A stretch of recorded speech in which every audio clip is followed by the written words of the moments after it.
Tu tá maluco?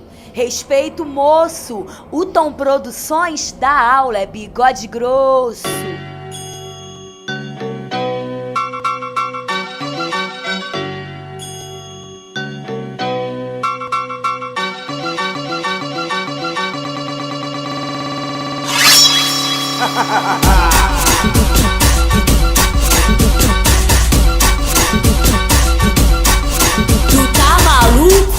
Respeito, moço, ó, patente alta da aula é bigode grosso.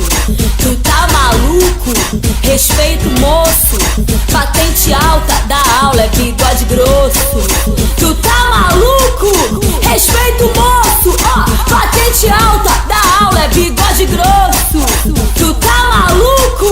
Respeito, moço, ó, patente alta da aula é bigode grosso. Na festa não vai ter cerveja, mas pra nós ficar sussu, vai ter muito uísque, 10 pieces de Red Bull. Liberado pras meninas, pro negócio ficar bom.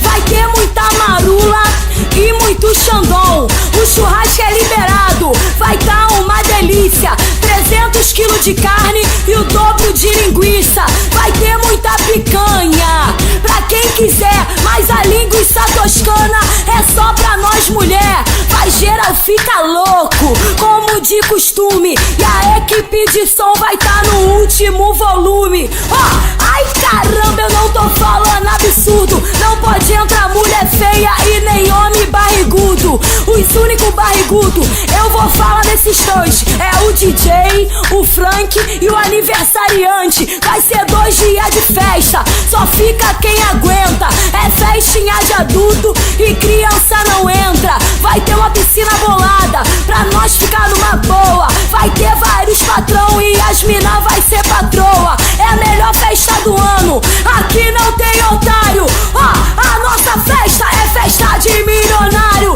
Ó, a nossa festa é festa de milionário. Vai tá tudo liberado, vai tá tudo liberado. Ó, a nossa festa é festa de milionário. Tá maluco? Respeito, moço, ó, patente alta da aula é bigode grosso.